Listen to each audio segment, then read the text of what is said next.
When a week ago today, Mr. Speaker, I asked the House to fix this afternoon as the occasion for a statement, I feared it would be my hard lot to announce the greatest military disaster in our long history. Sir, we must be very careful not to assign to this deliverance the attributes of a victory. Wars are not won by evacuation. But there was a victory inside this deliverance which should be noted. We shall go on to the end. We shall fight in France. We shall fight on the seas and oceans. We shall fight with growing confidence and growing strength in the air. We shall defend our island, whatever the cost may be. We shall fight on the beaches. We shall fight on the landing grounds. We shall fight in the fields and in the streets. We shall fight in the hills. We shall never surrender. They called me Di, a lone Welshman from the University College of Wales, prone to rush in madly where others were too wise to tread, with an unguarded tongue and the gift of speech that's given to many of my nation, but too ready to use that gift without consideration of others' feelings and points of view. My colleagues have much to forgive me. In college I was known as Hellfire Lewis. It said that I was well named. And when I first read that, I thought, my grandfather, Douglas Lewis, he sounds just like me. I've inherited more I don't know really. Yeah, I've inherited more than just his hair. How old was my grandfather when the war started? 20-something? 20-something. 23. So tell me about his life beforehand. He grew up in Bradnishire, I believe. Yes, he was the youngest of 8 children, but only 6 of whom survived. So when my father was born, he was born in a farm called the Victory, which is just on the Rhayader side of Cross Gates. So they were farmers. The family couldn't afford for him to go to university, but he matriculated, so he got all at higher level subjects to go to university. But he needed a scholarship, and there were allegedly 2 scholarships available for the school, but the headmaster's son got them both. So One son got both of them. Yeah, so this is just the family story. So the story then is that my father went to Birmingham then to look for work, which is what a lot of people had done. And on this Birmingham Snow Hill station, which doesn't exist anymore, it was the superintendent of schools, Radnorshire, said, "Hello, Lewis, what are you doing here? Why aren't you at university?" And he said, well, scholarship, blah, blah. "Oh, that's not good enough, we'll have to sort something out." So he ended up then going to ABBA in 1936. And then when he finished his degree in 1940, he volunteered, so it says in the diary there, for the forces, but instead he was directed to go and learn to be a shifts chemist, along with a number of other chemistry graduates, to make nitroglycerine and supervise the making of cordite. I spent a week looking up railway timetables, because the longest train journey I'd ever made before was to Birmingham. Then, on June the 26th, 1940, I caught the 10 Express with a single ticket in my pocket. The bell for the train went, there was a squeal of brakes, a slamming of doors, a last glimpse of the neat flower beds as a background to my folks waving goodbye, and we were round the corner and into the tunnel.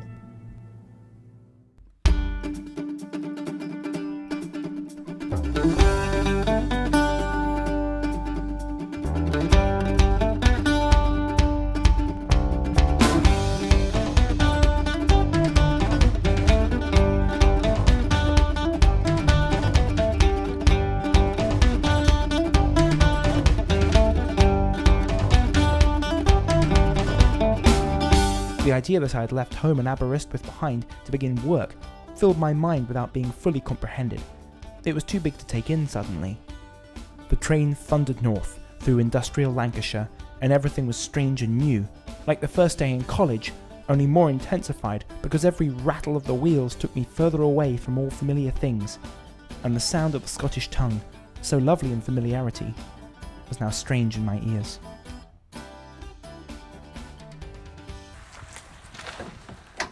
My only impressions of the factory next day were of its enormity.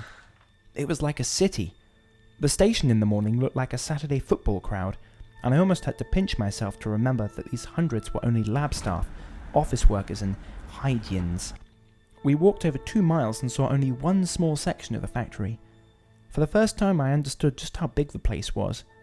I remember thinking, what a target for Jerry.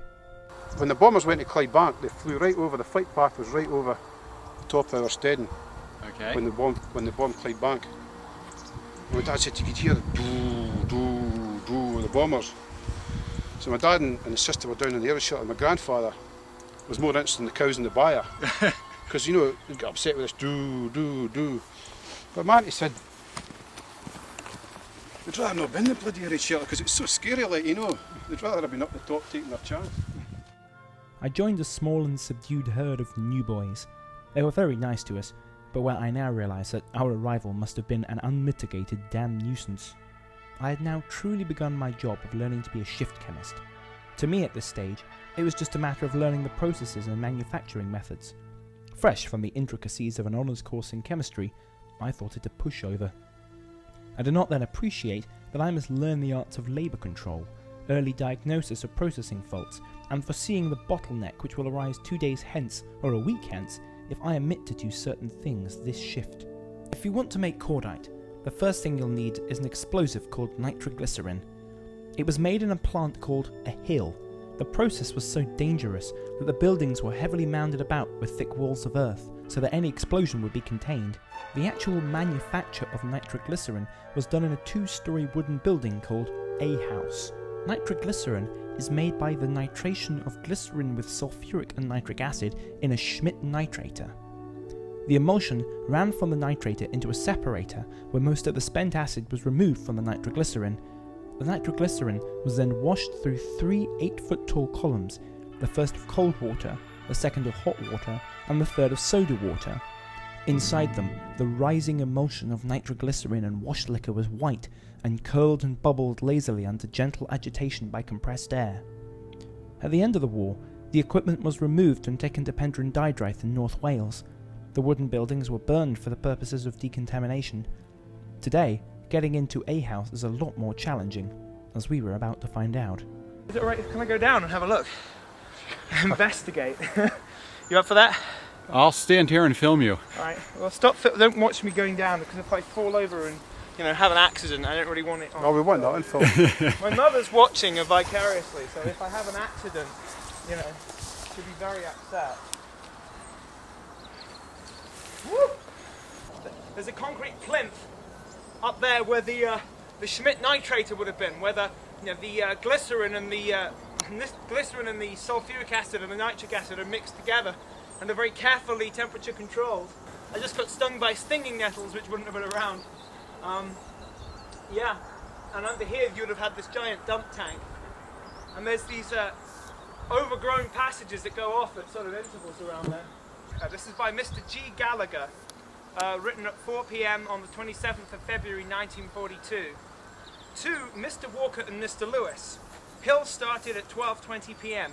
Told W. Beatty to tell his relief not to allow them to draw any away until his 1.5 tanks ahead. Soda columns in A and C house now being refitted with a smaller jet. Shortage of dry bogies due to gaps in timing of bogies, nothing else to report. And that was quite a quiet shift. So I'll come back up. Glad I got my boots on. Keep filming. Well, if I fall over and die at this point... We'll move you so I don't get sued. Okay, I'll be fine. The emulsion of soda and nitroglycerin flows down a rubber pipe along a one-man passageway from A house to C house, where the finished nitroglycerin is stored in a lead-lined tank.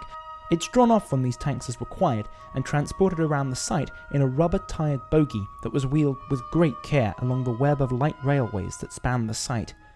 This, like most of the process, was not without its dangers.